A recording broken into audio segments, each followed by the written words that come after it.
Welcome everybody to yet another live interview with Become a Fearless Father. And today I have the pleasure of having with me Steve of the Fit Dad Nation. It's going to be tons of fun. I got all my topics ready to go.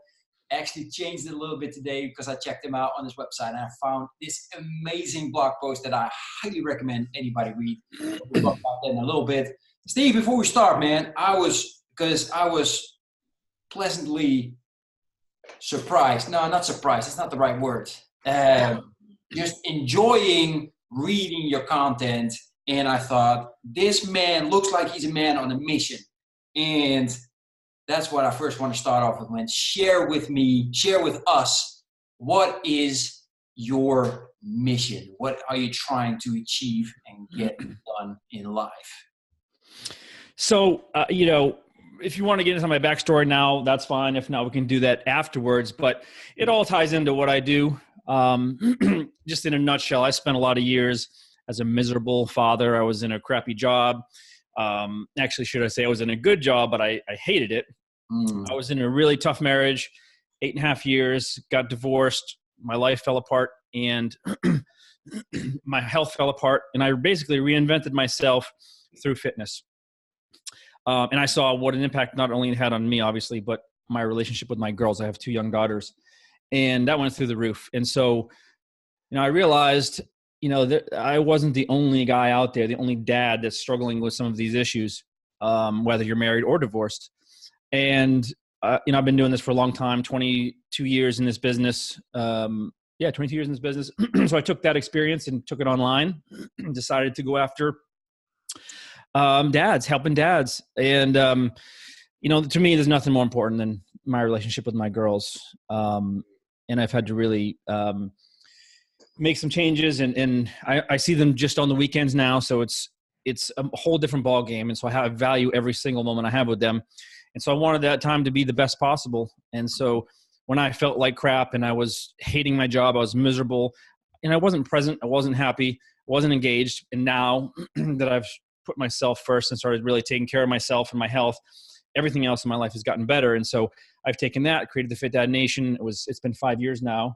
And so I'm doing that. So yeah, it's not about 6-pack abs or anything like that. It's about changing the quality of these guys' lives and helping them become, better husbands, better fathers, better business owners, better employees. And so, yeah, I love it. Love it.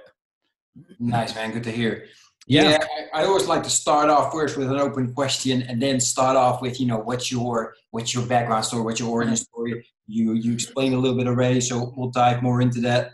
I forgot to ask before we went on, are all topics okay? Yes. However, I saw your blog post and we can dive right into that. Dude, I saw your blog post in regards to how open and vulnerable you wrote about what happened to you, what you called the most darkest moments of your life, right? Mm-hmm. And I found that so inspiring, first of all, that you open up yourself and share that, because most people would not. So let's dive right into that, man, because that must have been some roller coaster ride, right? And just deciding how to go from having a 9-to-5, being married, to all of a sudden getting divorced, deciding on completely something new. Share with us, man. How did you come? Like, did you have like a strategy or a system at a certain point to get through those challenges? How did you get through that? Mine was just out of necessity for my own well-being. I was in a really toxic marriage, really bad for the kids. It wasn't violent. There was no yelling. It was just 2 people that didn't want to be near each other. And there was a lot of unspoken anger and angst. And I didn't want to come home. She didn't want to come home. And it wasn't good for the kids and it wasn't good for us. And I'm Catholic. I wasn't raised Catholic, but I converted before we got married. And I said, you know what? I'm not getting a divorce. That's not what we're going to do. Mm-hmm. I was a product of a divorce. My parents divorced when I was 6. It was horrible. It was a mess. Mm-hmm. And I rarely saw my dad. And I said, I'm not going to do that to my kids. But the marriage got so bad that I literally thought I was going to have a heart attack. I mean, I had been sleeping on the couch for over a year, and I'm waking up in the middle of the night in sweats, and I'm like, I was like 41 years old. I'm like, I'm going to have a heart attack. I'm going to literally die because of this. So one day I asked her at lunch, and I said, something has to change. I think we should separate. And she said, good idea. That was it, right? Separated. I moved into an apartment. She stayed at the house. But the biggest issue was, I was with my kids all the time. And now we agreed, because I was still working full time at my 9 to 5, that I would have them every weekend, and she would have them during the week, take them to school. I said, that's fine. But, when you get home to an empty apartment, and I had almost nothing left, she kept most of it, your mind immediately wanders. For me, it was my kids. I missed the girls so much. Ended up turning to food. I'm not a drinker. I don't do drugs, but I turned to fast food and, sodas and just junk, McDonald's specifically. And I just lost myself in that. And I was still at my job. I hated the work itself. I mean, I was a financial advisor. We had a big business. We had a great practice. We were in a huge brokerage firm, very well-known brokerage firm. And it was great on paper. I had designations and licenses, and, we had a big book of business, but the work itself was so unfulfilling. I felt like I was wasting my life. So I would go to work, be miserable, come home and just drown myself in McDonald's. I'd watch sad movies. I'd cry myself to sleep. It was just a cycle that went on for months and months and months. And I wasn't being the best dad I could be by any means, right? I'd get them on the weekends. I wasn't all there, I was tired. I felt like crap. We didn't do a whole lot of fun things for them.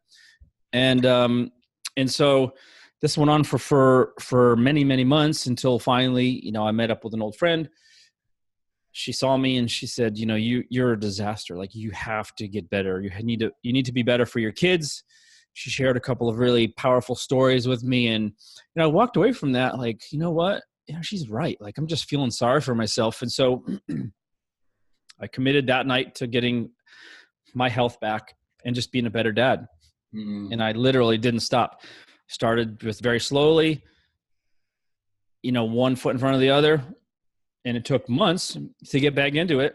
But finally, I got myself back into shape and actually got into really good shape. And then decided to quit my job. I figured out how to make it work. I made it work. I spent months agonizing and doing spreadsheets to make sure, because I still had a lot of obligations, child support, alimony, now house payment, and an apartment payment. So I had a lot of stuff going on. So I figured out how to make it work, and I went for it. I said, it's now or never. And yeah, it sucked. I took a beating. I was working 15 hours a day, just trying to make enough money to live, but it was worth it. It was worth it. I was working with a gym. I took a job running a small functional training center. It was a small gym. And within, I think 3 months, I lost like 20 pounds. I'm not a big guy, so I was working so much that I just couldn't keep weight on. I was just burning it off. And I ended up leaving that to start the Fit Dad Nation. And another big scary leap, but I planned it a little bit, had some experience with a little bit of experience with writing, blogging, marketing, and then the fitness industry. But I knew the dads needed help. And this was 5 years ago. This was before the big boom. Right now, there's a lot of dad websites, a lot. Back then, there were none, or maybe one or two. So I went for it. And it's been 5 years. I've been doing it ever since. But it was out of necessity. Like, I had to make the change, or I felt like I was literally, I was going to die. Like, that's how bad it was. So I went for it. I've never questioned it, never once. But it's certainly been a struggle. I was kind of on easy street at my old job. You get a nice paycheck, you get benefits. And now it's hustle, hustle, hustle. But, I wake up every day. I feel good about what I do. I'm not making millions of dollars, and that's really not that important to me. But I get to do stuff I love, and I have control over my schedule. And that's what it's about for me. Nice, man. Exactly. Impact over money anytime, right? Yep. Yep. Loving that. Great. So I gotta ask, man, because you talked a lot, Mike. There were certain uncertainties, certain fears. How did you come over? How did you overcome that? For me, I tried not to think about all the worst case scenarios Mm, because there were a lot. When you have a lot of bills looming over your head, and some of these things, like when you have child support and alimony, those are non-negotiable, right? You don't pay, you end up in jail. I mean, you have to make it happen, and I made it happen. So I did whatever I had to do. mm, And so, yeah, there were some days that I struggled and some weeks, but I found a way, improvised. I picked up extra clients. I trained a boot camp at like 5:30 in the morning. It was just, I was working till 10 o'clock at night, mm, and I did whatever I had to do. And I just kept, I had to keep my head up, and at this point I was training hard. I was eating well, feeling really good. So I had the energy, and I just kept after it. mm, And yeah, so I never thought about, well, what if this doesn't work? That thought has crossed my mind since. I've gone through some peaks and valleys, and I've been close to getting a job again because, internet marketing is not easy. It's not as easy as people, claim it to be. I've struggled many, many, many times where I'm like, I don't have any money. Like, I'm going to go broke here, and I've got to go get a job. And the mm. woman I'm with now, who's been my number one supporter by far, she says, no, Steve, you can't do that. You have too many guys counting on you, and you've come too far to step back. So we'll figure it out. We'll make it happen. And so she's talked me out of a job at least 3 times. And once I did get hired to go run a gym again. And she said, no, it's going to take away from what you're doing here online, and you can't take that job. And so I didn't. And so, yeah. Nice, man. Yeah. That's how we know that it's so important to have the right person. I would say woman, but let's say person in our corner, right? So, yeah, that's huge. mm-hmm. Huge. So I'm wondering, what are some of the tips or the things that you learned from your marriage and your divorce that have helped you now to find the perfect woman, if I can say that, right? Yeah. Right. Yeah.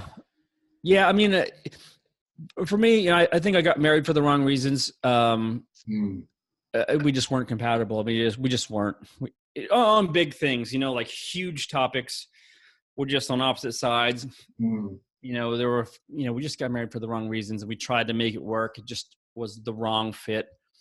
I learned a lot about myself. Communicating and intimacy. I've got some traits that, I tend to be like passive aggressive, and there are things that I've learned about myself. We've been through therapy for years. And so I've become very open about what's going on in my head. That's been huge, as you've seen in my writing. People connect with people, and I try to be authentic. There's too much crap out there that's just telling you what you want to hear. And I'm fine with sharing my private life, so I've learned a lot. So communicating has been key, and I've had to back off on a lot of things, my beliefs, to be open-minded for, the things that she believes in. And, ironically, the woman I'm with now is probably about as opposite as my ex-wife as could be. They're like polar opposites. So it's been a different, animal altogether. The woman I'm with now is straight type A, super successful, like gung-ho, take charge, planner, organized. And so, I've almost had to, take a back seat because she wants to run the ship, and, and that's okay. I'm not opposed to that, but it's just different when you come from a marriage where, my ex-wife stayed at home with the kids. I brought in all the money. I was expected to do, all the work, and it was fine. I was a little bit uncomfortable in that role. It's just not naturally who I am. But the biggest thing here is, we have such a good balance. It's so important. And you mentioned this earlier, it's so important to have a partner that is not only supportive, but understands the big picture. When someone's there's two schools of thought. Ex-wife says, well, you have a good job. We need money. You have benefits. Too bad. Suck it up. I don't care if you like it or not. You got to do it.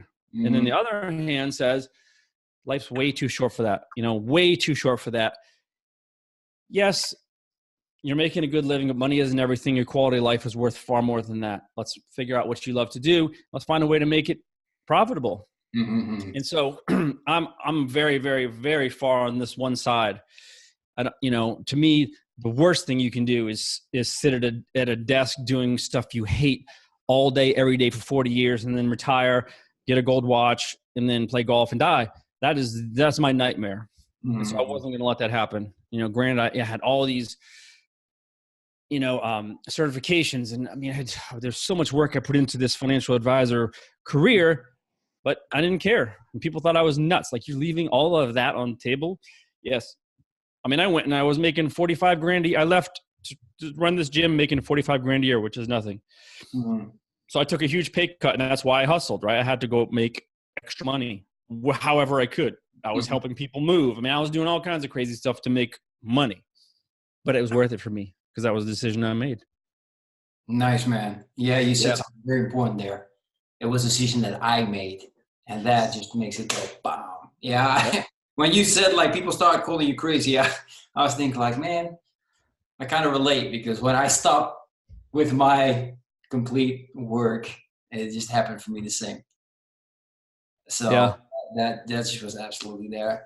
Hey, Jason, thanks for joining us. I really appreciate it. If you have any questions, Jason, just put them in the chat, man. We can see them real quick popping up. So I'll be happy to ask Steve whatever question you have.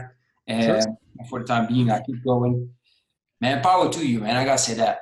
Just what you've done and your story is just inspiring. And I'm so happy for you that you found the right person in your corner, because that's so important. Now, I'm wondering, man, because it must not have been easy as well to then have found that person. And you have, of course, 2 daughters. I can understand that fear as well. Like, you have to start at a certain point introducing that new love of your life, right?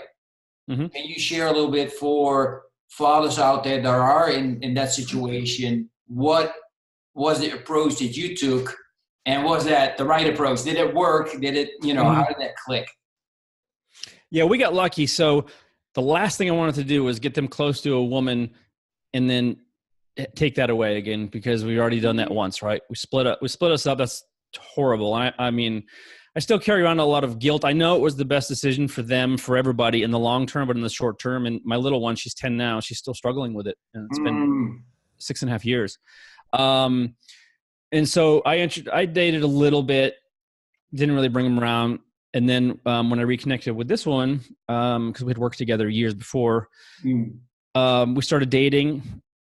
And once in a while, we'd show up and I'd meet her at a park or something, and we'd chat. And it wasn't, hey, this is daddy's girlfriend. We took it very, very slow. They built a relationship.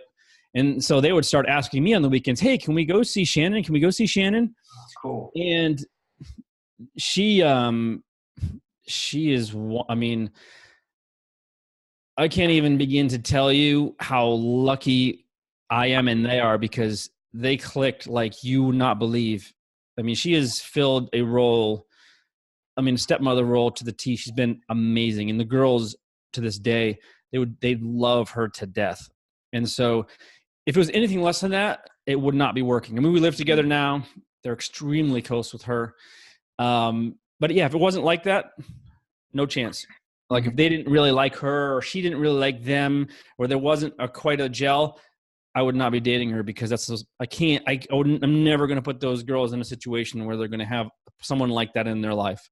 They're already dealing with enough.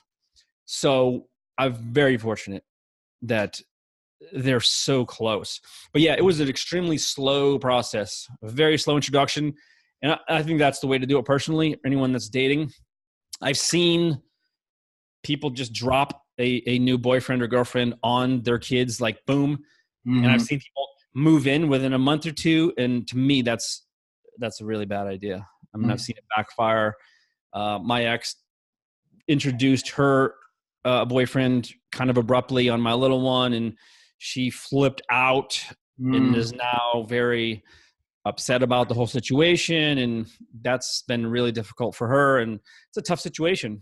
And so, yeah, anybody that's listening, I personally believe that's the best way to do it, is get them to know each other. Don't say, hey, guess what? This is a really important person in my life right now. It's, you meet them out, they get to hang out a little bit, and there's no rush. I mean, when you get a divorce, your number one priority is you got to get your shit together. You have to be better, right? Then, you can become a better father. You can start dating, but don't try to jump into it. Don't try to push, I mean, we're men, we have needs, but we can hold off. Like, we don't need women like that. I mean, we don't. Mm-hmm. Take care of yourself, get your life in order, get your health, get your finances, get everything in order. And then you can work from there. But I've been lucky. We did a good job at the pace, and it's paid off because they're incredibly close. Nice, man. I always say there's no such thing as luck. I mean, I appreciate you saying it's luck, man. I just think you did a fantastic job. And as I said, if you find that right woman, man, that's going to click, right? And I understand where you're coming from, saying like, look, if it didn't click, now I'm at this junction where my kids come first, right? Yep. So I really appreciate you sharing that. I think it's a very important message, and I think it's great advice to take it slow. And on the other hand, what you're saying in regards to relationships, right? Finding that woman, that's even great advice for anybody out there. Get your own shit together first, and then try to find somebody else.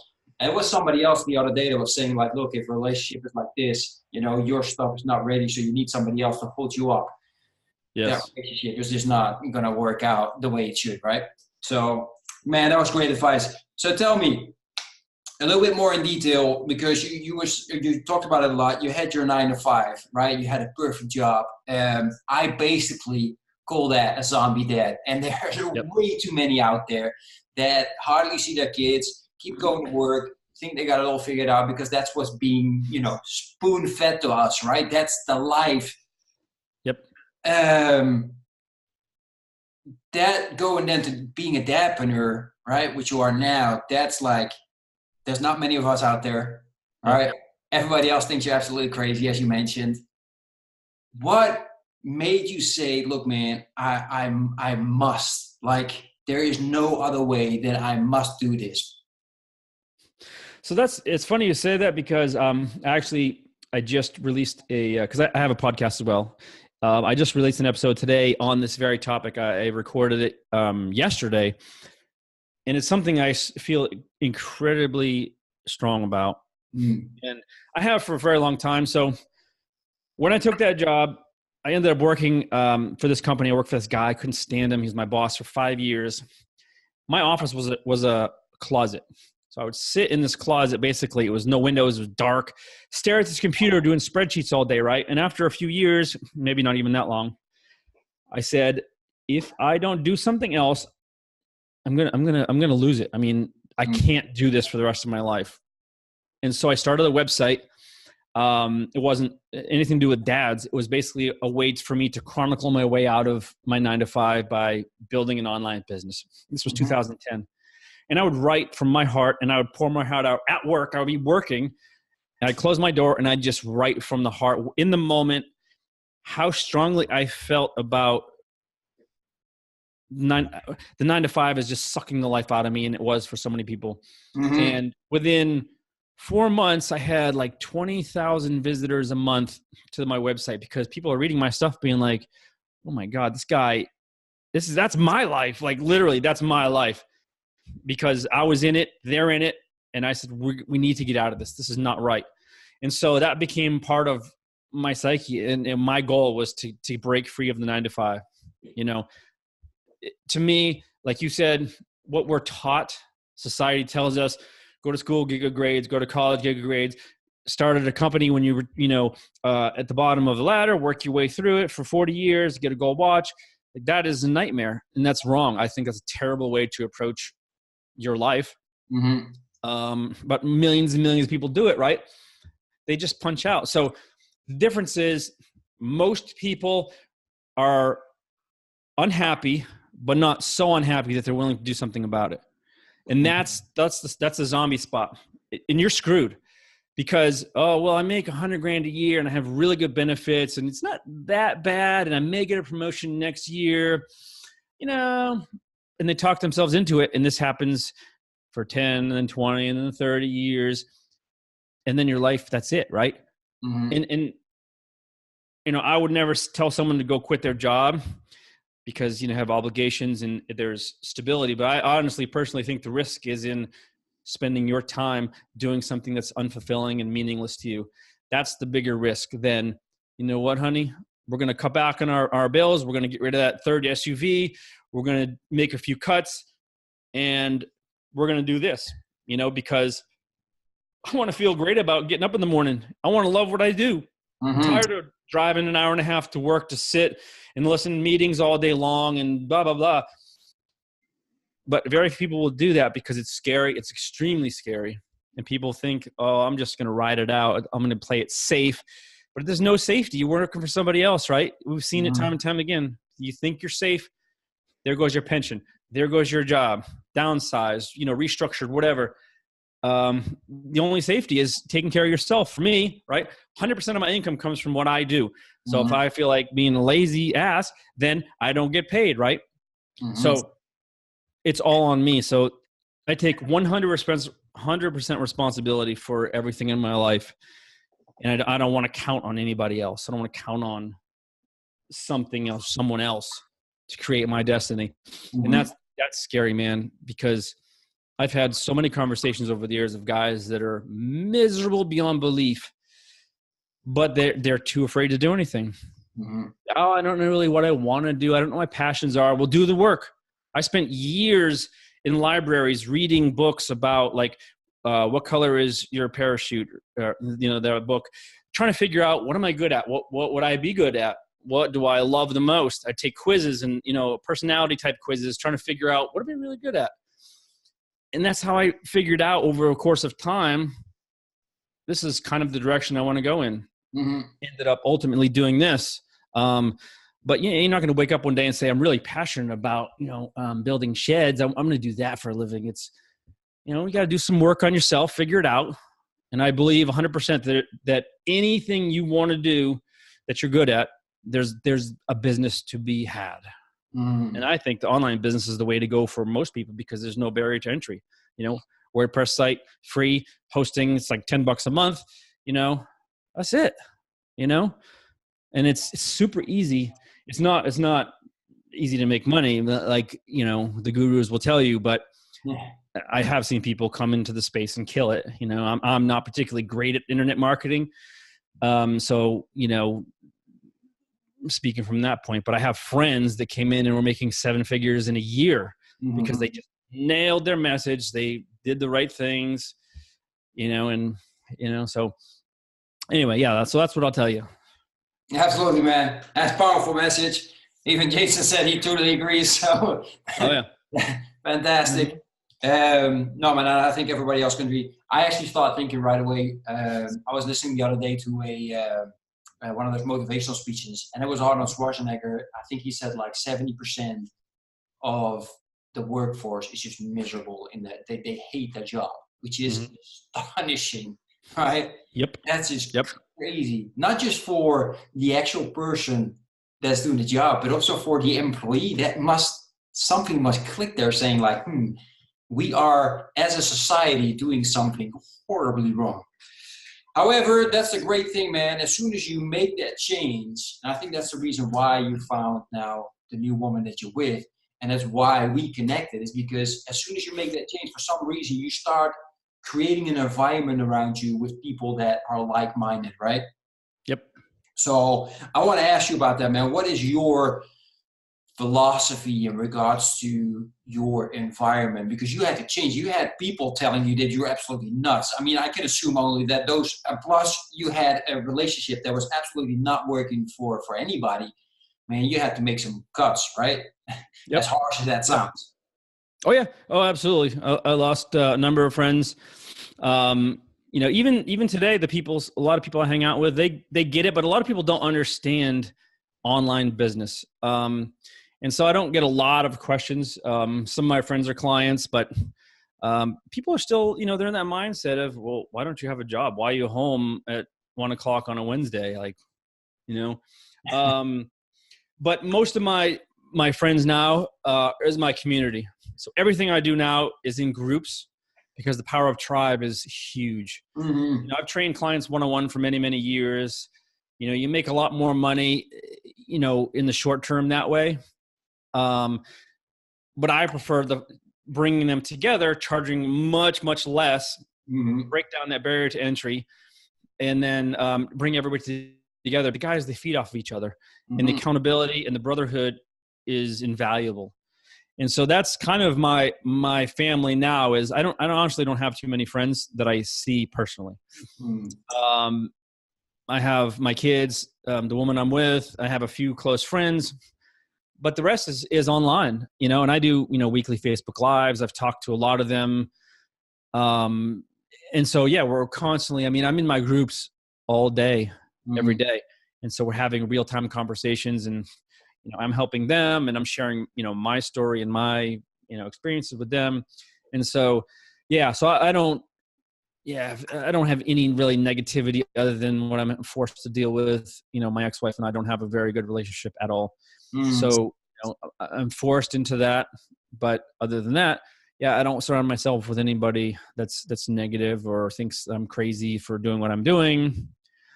So yeah, that's huge, because you stick around those people, you're gonna go right down the toilet with them. Mm-hmm. And when you're around a group of dads that are all trying to do the same thing, at the end of the day, right?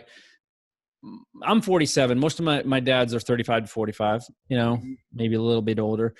We don't care about the things we did 20 years ago. So we don't sit around talking about, how much you benching, or, let's get some 6-pack abs going.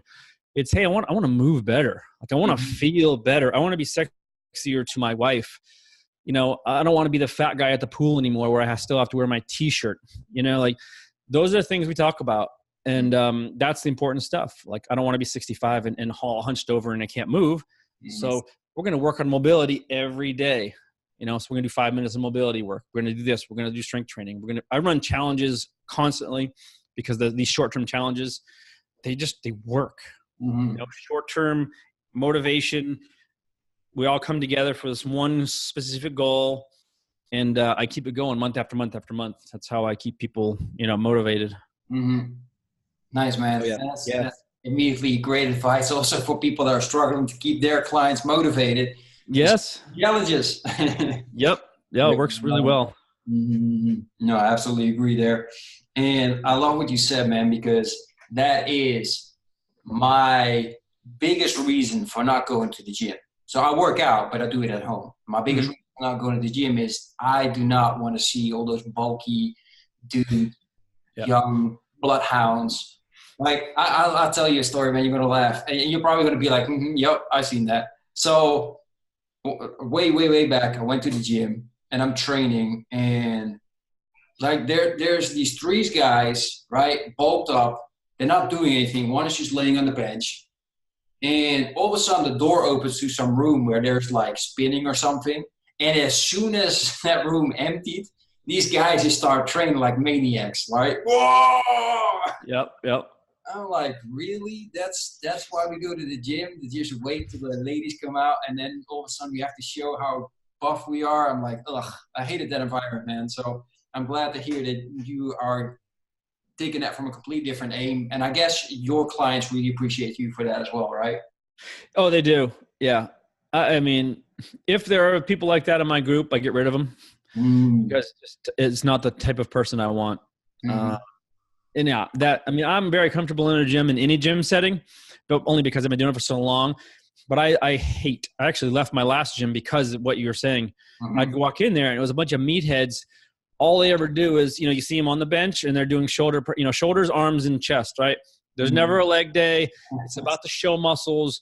The form is terrible. The range is terrible because the weight's too heavy. It's just ego lifting to the extreme and just staring at themselves in the mirror. And I absolutely detest that. I hate it. I hate being around those people. And so I talk about it on social quite a bit, the ego lifting and, let's try cutting that weight way back, lifting through a full range, reduce your chance of injury, and don't be such an idiot. But they're out there. I mean, even guys our age, they're, I want to, how much can you bench? Like, I have no idea. I don't care. I could care less how much my max is. I have zero interest in.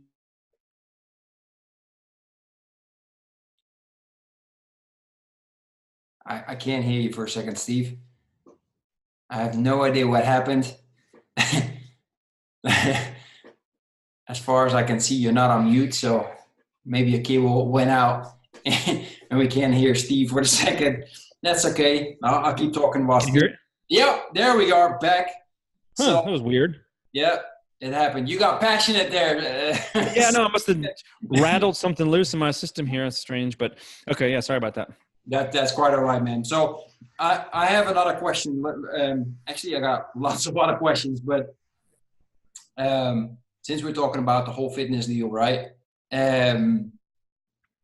Is there an importance in regards to time, right? And what I mean with that is it necessary for a person to say, okay, yeah, you must train every day for an hour, or it doesn't matter as long as you do something really focused? Or what's your advice on that?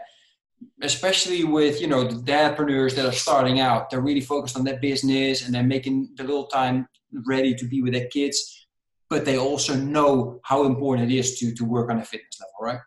Yeah.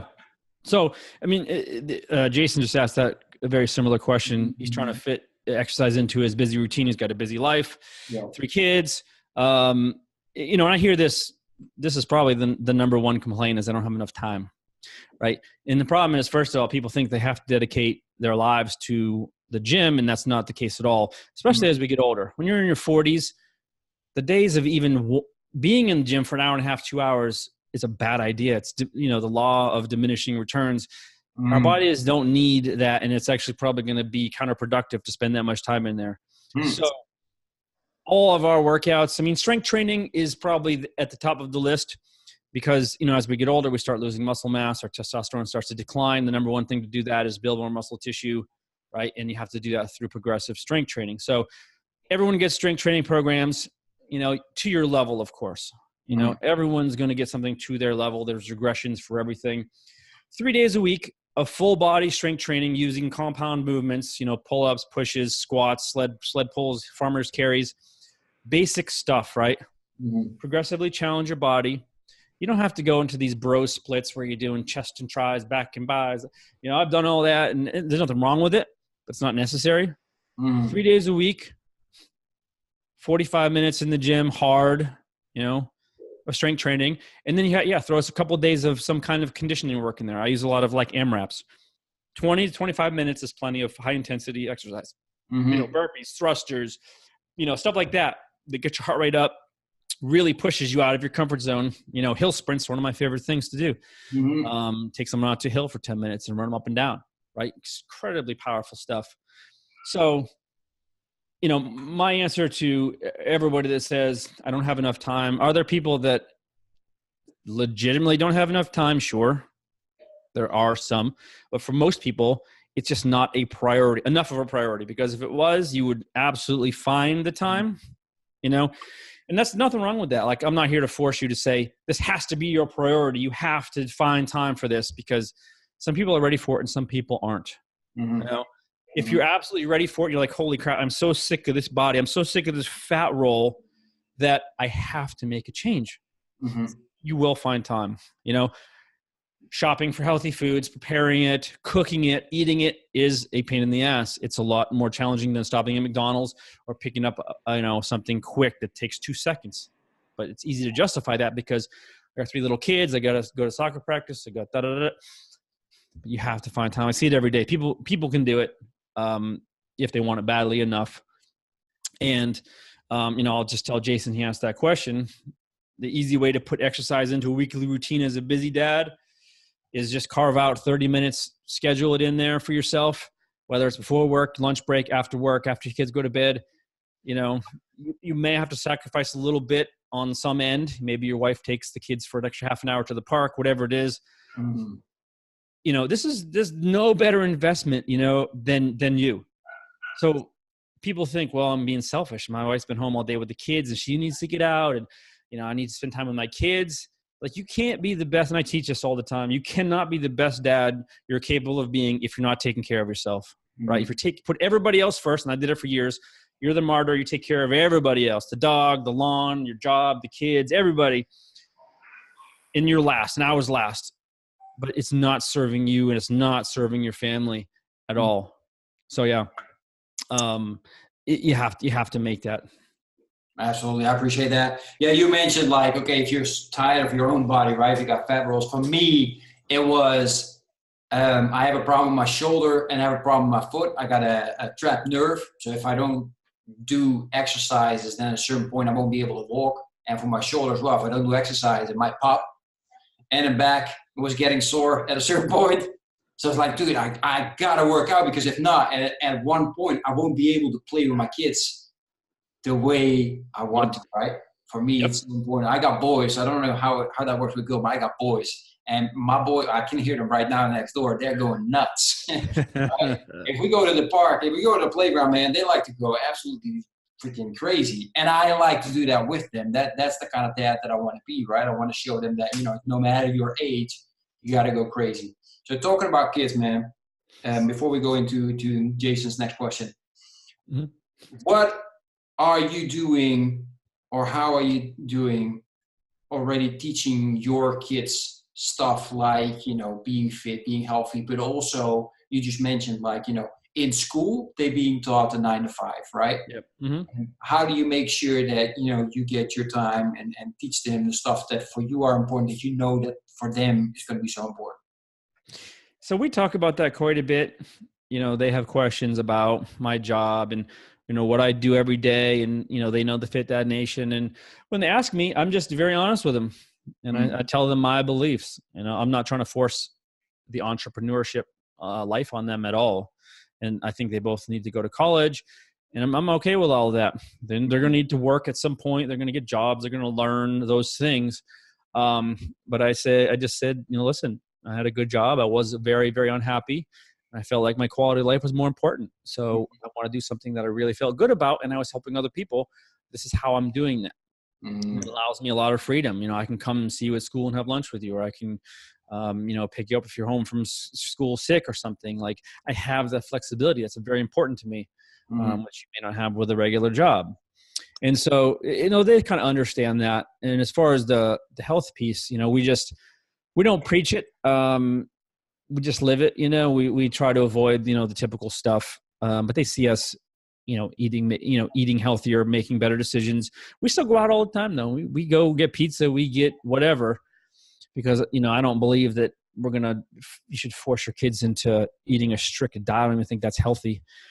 But they understand, hey, if you're taking care of yourself most of the time, you can do whatever you want. I mean, and I believe that.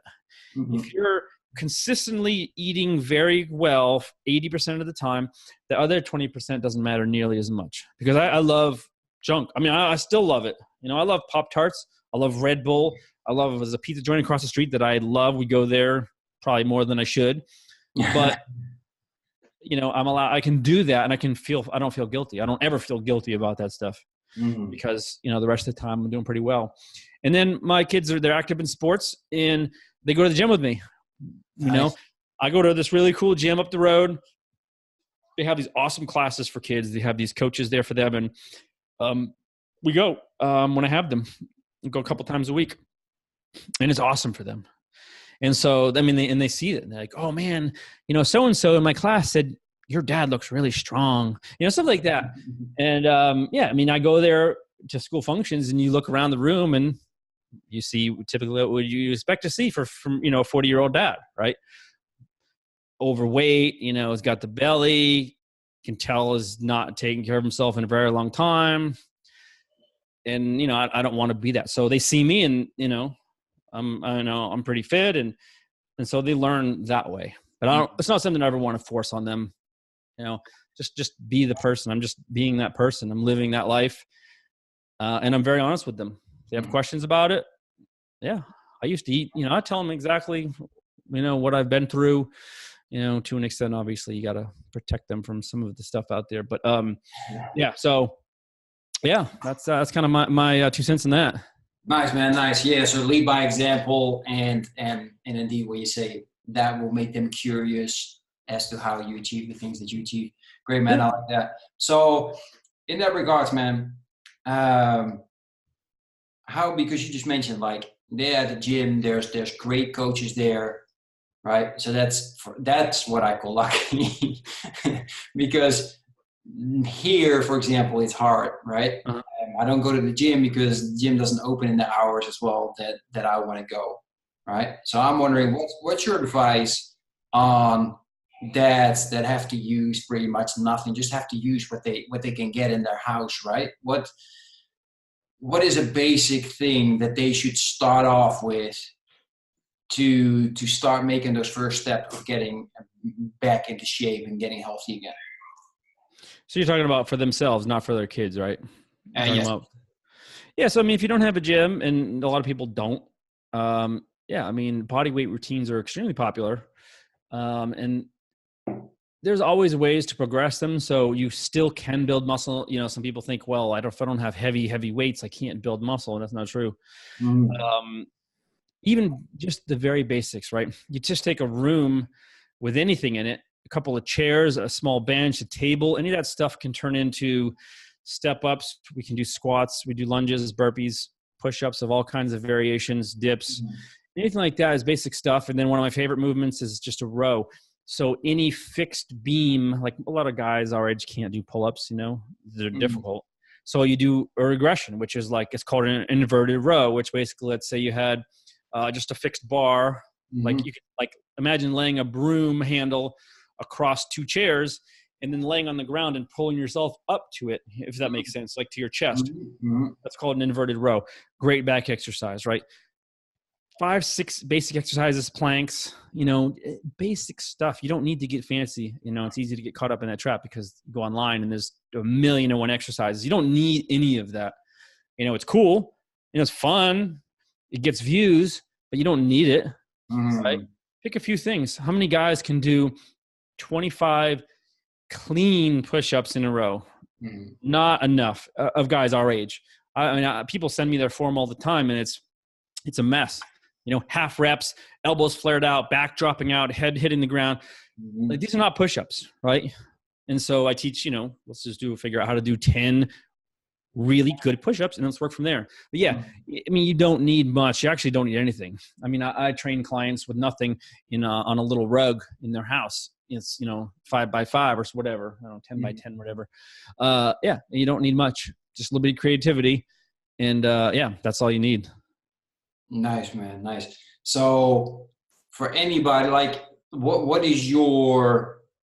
the clients that are working with you? Like, what is their, like, does it matter how fit they are when they start working with you? Does it matter what they have available? Do you make everything, personalized, or how does that work for somebody that's interested in working with So I typically write and create products and programs for the beginner to intermediate guy. you? Actually, I don't even like working with fit guys because they're, a lot of times they're know-it-alls. It's just not fun for me.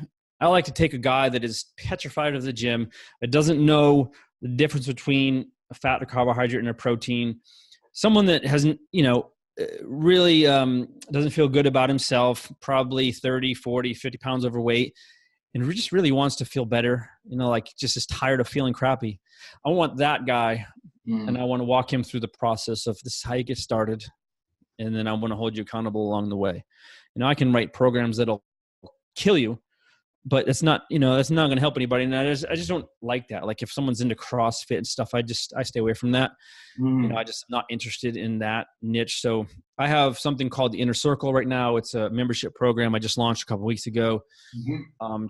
I kept it really cheap. It's a monthly fee, but inside we have, beginner and intermediate stuff. We do challenges and all kinds of stuff in there, but it's not geared for, the person that's already way up here. Mhm. If they actually, I do have a couple of guys in there that are really fit. And I have, programs and challenges for that. But, when I write something, when I write content, when I create my shows, my challenges, I do monthly challenges in my free group as well.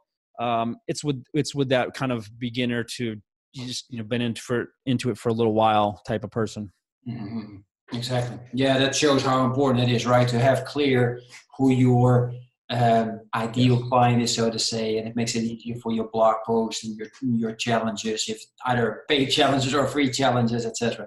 That's amazing. So I appreciate you. I'm checking the time real quick. I got 10 more minutes, and I got 2 more questions that I definitely want to ask you. You started a podcast. What was it that made you decide I'm going to start a podcast? It was a friend of mine. I don't know if you know the name Larry Hagner. He runs the Good Dad Project. So he's got a huge podcast. I was in his group. I ended up joining one of his masterminds. And he got on the phone. He said, listen, dude, you got to share your message with more people. You need to get your voice out there and you need to start a podcast. And I said, nah, I don't really want to do that. I don't enjoy, it's just kind of a pain in the ass. There's a lot of work on the back end. And he said, do it. You got to do it. So I said, all right, you got somebody for me? And he said, yeah, here's my guy. He'll hook you up. And so I called the guy, we set it all up, got everything done. And I just started reaching out, and he actually made some really, really good connections for me. And he said, he introduced me to like former Navy SEALs and like some really high-end, high-caliber guests that it was pretty awesome. So I just released my 41st show today. So it's still out of my comfort zone. I mean, I'm an introvert, as you may not be able to tell that, but I'm very introverted. And so it's difficult for me to, do this week after, because I do a weekly show now, but it's been huge. It's reached a lot of people, I'm getting a lot of messages and emails and stuff. People I never even heard their name before saying, hey man, it's really helping me out. I love the work that you're doing. Thank you. And so, that's what makes it worth it. Nice, man. Glad to hear. Yeah, Larry Hackner's absolutely fantastic guy.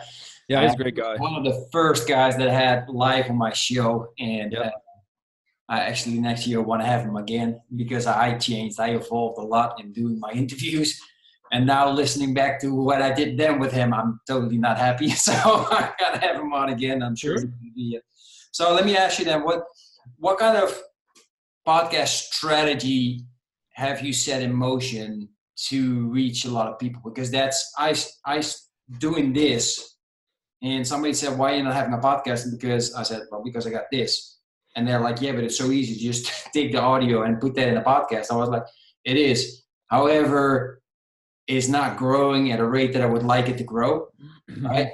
So what's the strategy that you use to make sure that you have fast growth and get to a lot of downloads and receive those emails of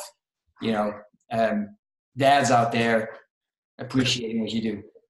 Well, I don't pay for ads anymore. I spent a couple years dumping a lot of money into Facebook ads and different, trying to get paid traffic. I ended up getting banned permanently from Facebook for no reason. Like they didn't even tell me. Like, wrong. It was the dumbest thing, but you know how Facebook is. So I just said, screw it. I'm not dealing with that. So what I do is I take my main Facebook group, which has, 7,000 whatever likes there. And I take the people that are serious from that group and I funnel them into my private group, which is free. And there's 600 and some odd guys in there. And that's where I dump almost all my content into that free group. And within that free group, I promote my challenges and my membership programs and my other courses, because it's a much warmer market. They're getting a ton of free content already. They know me, my face, my story. They know that I'm not there to sell them something. And then I ask, listen, guys, if you love the show, please leave a review, leave a rating, and share this with somebody. And let's just get the word out there, because the more it grows, the more it's going to help you. The higher profile guests I'm going to be able to get on, it's going to help you even more. And that's been my strategy so far. Nice. So it's just asking. I mean, and my brand is built on them liking me and trusting me. I'm kind of the anti-marketer. Like I talk shit about marketers all the time because I hate that aspect of this business, especially on like Instagram. You see all these coaches, we'll call them coaches. they all say the same stuff. They flash their abs. They offer one-on-one coaching, and it's garbage. Most of it is absolute garbage. Mm-hmm. So I really speak out against that. It drives me insane because they're not offering any value. They're getting, they're selling garbage, and they're preying on ignorant people. And, and that's not stupid. They don't know any better, Mm-hmm. And a lot of them, a lot of the women, people that do this, that buy these things are women, overweight women that are very frustrated and Mm-hmm. fed up with the yo-yo diets, and this has never worked. And they see this one person that's promising all these amazing results, and it's garbage. A lot of it's garbage. So I stay away from that. I do very little marketing, and I'm just heavy on the content. Mm-hmm. Mm-hmm. Yeah, exactly. Yeah, that's been my strategy. I mean, I think organic growth is dying. It's really dying. Mm-hmm. Like back when I started my blog in 2010, organic growth was still very alive, but Mm-hmm. now I think it's a pay to win game, and I know people making millions of dollars paying to win. And there's nothing wrong with that. I mean, it's a smart strategy. If your number one goal is just to make a bunch of money quickly, would I like more money? Of course. It's going slower than I would like. But I'm doing it my way. Mm-hmm. I feel good. I don't want to be a marketer. I want to be a coach, and I want to be a mentor, and I want to be someone that's there to help these guys through what they're going through. Not just a name and a brand, and here's buy my product and never hear from you again, which is very common. Mm-hmm. Just Mm-hmm. not something I'm interested in. Exactly. Yeah. Well, thank you for sharing that. I really appreciate it. And I hope, because of course, as a coach, we have different strategies, right? And I really appreciate you sharing this. And I hope that helps for coaches out there, dadpreneurs that are coaches out there that are picking up on this. I'm actually not on Instagram yet. People keep saying that I should do that as well, but I prefer not to. Or my reason. Because my turn off is that once I was talking about Instagram with somebody, they were just saying like there's just tons of women on there showing all their stuff, and that's what people like. And I'm like, that's not why I'm going to join a social media, right? And I think it has evolved, but I'm not sure. I haven't checked it, so I'm off. No, yeah, don't let that one thing hold you back, because as cheesy as it can be, and especially in the fitness space, there's a very big market for people that are honest in offering true content. And it is a very good platform. And if you know how to tell your story right on Instagram, you can do very well. And it's another source to help people and to get your voice out there. And so if you get on there, look up a guy named Jordan Syatt. He is a fitness coach. He's actually Gary Vaynerchuk's personal trainer coach. You know who Gary Vaynerchuk is. Travels with him all over the world. I've had him on my show. I'm actually in his online mentorship program right now, Jordan's. He's a fantastic guy. He's a young guy, 27, I think. But look at his content, right? If you watch his stuff for an hour, you will love this guy. He is so likable, and he's so transparent. And he's got tons and tons of followers. He's got a huge business, huge business. And he doesn't sell anything as far as he doesn't pitch products. He gives away a massive amount of content. And he's one of the few people on Instagram that I can really look at, and from a fitness guy anyway, and say, this guy's doing it right. Because, and if you look, he's got thousands of comments and people love him. He's being himself. Like, he's kind of dorky. He loves Harry Potter. He makes Harry Potter references all the time. But he's open, honest, transparent, and that's what they need. So if, please don't let someone or anything, your connotation of what Instagram might be like, hold you back, because it's going to be a good platform for you to get your message out there and help dads. I hear. That's great advice. And I'm going to think about that for my next 90-day plan. I got everything set out, man, and I'm working on being focused. Hey, that's it, because we've been on for, I think, even almost more than an hour. So I just want to give you the opportunity for guys out there that have been listening and that have any questions or that want to get, more information on your programs. How can they get in contact with you? How can they find all your amazing stuff? Sure. So my main site is fitdadnation.com. I've got all the social media channels, YouTube channel. Everything's at the Fit Dad Nation. So like Facebook or Instagram is at the Fit Dad Nation. Everything that I do, you can find on my main website, like my programs, courses, free groups, all that stuff is at fitdadnation.com. Mm-hmm. So yeah, I encourage you guys to take a look, check it out. You can always email me. And if they want to join, we have a free group. It's called the Fit Dad Base Camp. I named it that because we're all, kind of at the bottom of this mountain together in a base camp, and we're ascending Everest together, which is obviously a metaphor for, going through life, getting fit, and we're doing it as a team. So yeah, that's my free group. So yeah. I like it, man. Thank you for sharing that. I appreciate it. If you've been listening to the recording, then you know exactly that the links are right below, and you can click on them and connect with Steve. Steve, thank you so much for being on. Thank you for taking the time. You bet, man. Anytime. And I appreciate you rescheduling with me for the circumstances of things. Yeah, of course. Not a problem at all. Best of luck with all your projects. I'll definitely be keeping an eye on you and following you and learning more stuff about you. I will let you know when everything is shared. Same for everybody else. Jason, thank you for being on with us for an hour now. I appreciate your questions. And everybody else, have a fantastic and inspiring rest of the day. And I will talk to you very soon. Take care. Bye-bye. All right, sounds good. Thanks. Are you still meeting up with your friends now that you're a father? Kids making you stress out. You got no time for yourself to work out, read, or relax. Can you still remember the time you were hanging out with your friends, feeling energetic, happy, and confident? Spending time together and talking about your life and your crazy dreams. You're feeling alone now, don't you? No one to share your challenges with, and you're just running around from one storm into the next. Well, it's time to change this now. Join me and the Brotherhood of Fearless Fathers to speak on a weekly basis with like-minded dads to crush your challenges, face your fears with determination, be held accountable, and regain control of your life. If you want to become the hero your family needs you to be, then go to becomeafearlessfather.com/brotherhood. I'm looking forward to seeing you on one of our next calls.